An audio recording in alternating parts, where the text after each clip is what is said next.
Hello everyone, and welcome back to Purpose to Love. My name is Randy, and today we're going to talk about part 2 of boundaries, and we're going to focus on the topic of spending money and buying gifts for our clients. It's a common practice. Teachers, direct care professionals, therapists, I think a lot of people do it because we care, we're givers, and that's what we do. I think that it's fine, but I want to just talk about maybe ways or things to keep in mind when you are spending money or buying gifts for our individuals that we serve, because it can get a little tricky. So let's get started and talk about spending money and buying gifts.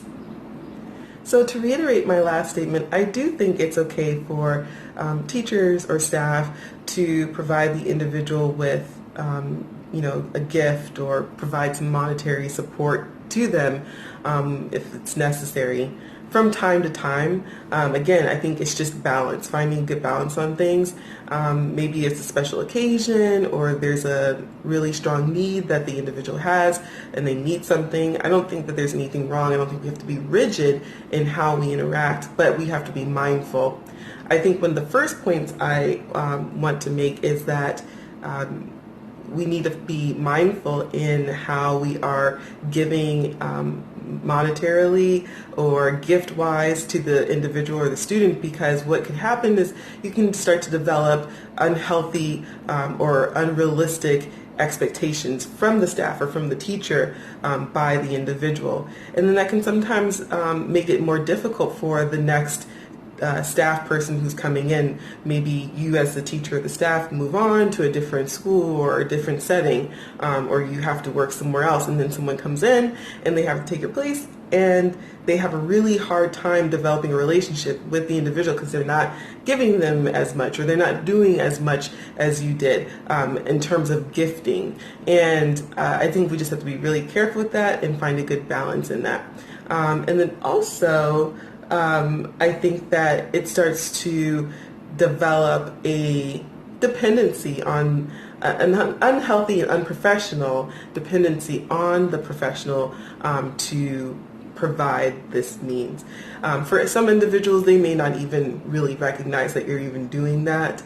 But then, there's some that do recognize that you're paying for them or you're giving them something, and, that can start to develop something that might not be healthy or helpful for you or the individual and the next person. So that is my first point.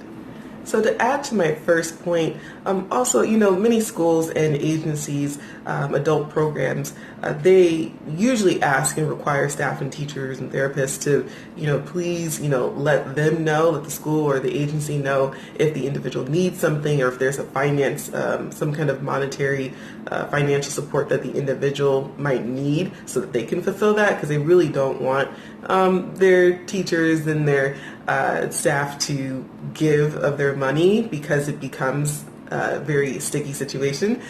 So many schools and agencies already require that, but because of who we are as people, we're givers, and we really want to see the people that we're serving happy and healthy and with everything that they need, right? So I think out of the kindness of our heart, sometimes we're like, it doesn't matter, it's $5 here, $10 there, $3 here, it's not a big deal, but it does add up. So it's just, again, being mindful and being thoughtful about the whole process.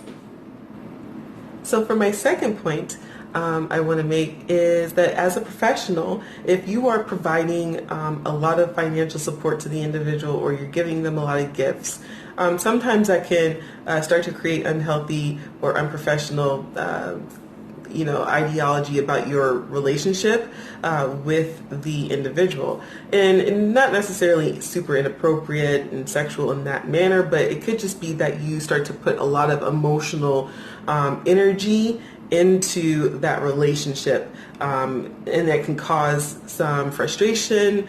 It could cause you to not act professional or to respond to them in a professional manner.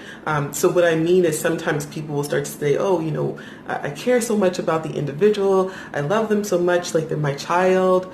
I have a niece or a nephew who's, similar, so I love them, and you start to kind of put on and project a certain type of role that they do not play because this is a professional relationship, right? They are not your child, they're not your son, your daughter, or your niece or your nephew or anything like that. They are an individual or student that you are caring for, providing support to, and we just have to always kind of remember that. And it's hard, again, to do that because it's a very intimate type of a job when you're doing a lot of caregiving, especially for adult services and for individuals who have more physical needs that need to be met. You're in their personal space all the time. And so there's a level of just, closeness that you develop, and not, again, in a weird way, but just that you're starting to care for them and on another level than you do most human beings who are not your family member, right? So we just have to remember, okay, this is not my son or my daughter. And again, from time to time, doing a small, giving us a gift, or, if you go out and you want to buy lunch or ice cream or whatever, I think that's fine from time to time. But when it starts to happen often, you start to feel like, oh, I'm taking on this responsibility, this role as like their caregiver, like their parent or their guardian that I really shouldn't be having, and then that can weigh on you. And sometimes that starts to develop or interfere with how you even give correction, because now you're looking at them as, oh, this is like my son or my daughter. And so then instead of communicating with them when you need to give correction or possibly, some type of disciplinary actions,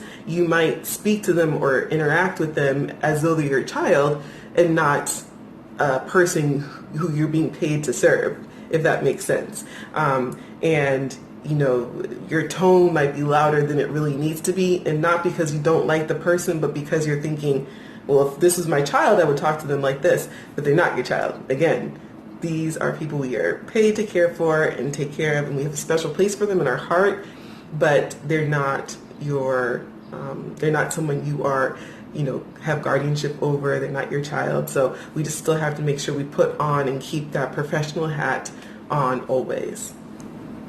So my third and final point I want to make is that as a professional, if you are giving gifts or some type of financial support to the individual, just to be mindful, that you're not doing it out of a place of wanting anything back, because, right, our individuals and our students can't give it back.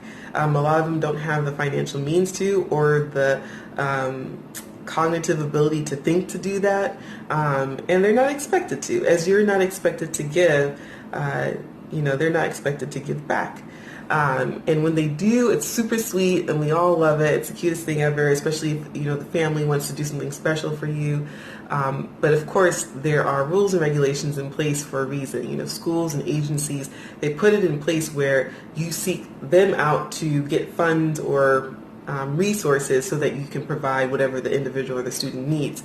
In some cases, it is difficult because they may not have the funds. And so you're like, oh, well, we need to do something for this person, or I want to do something for this person, so you use your own money. And that's fine, but again, just reminding ourselves, okay, if I'm going to give, don't expect to get it back.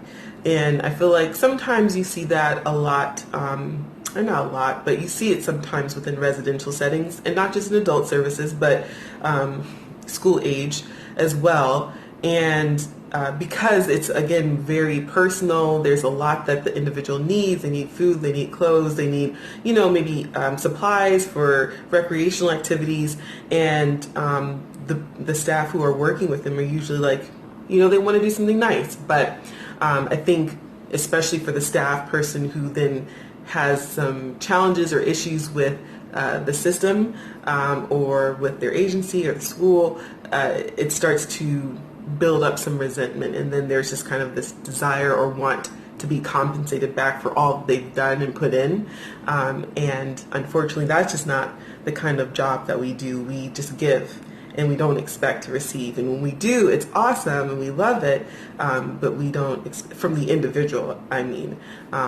Our agencies, our schools should be recognizing the staff and the teachers and therapists for all their hard work, but from the individual or the student, we really shouldn't be expecting any compensation back. So that is my last point. So that is it those are my thoughts on this series on boundaries, spending money and giving gifts.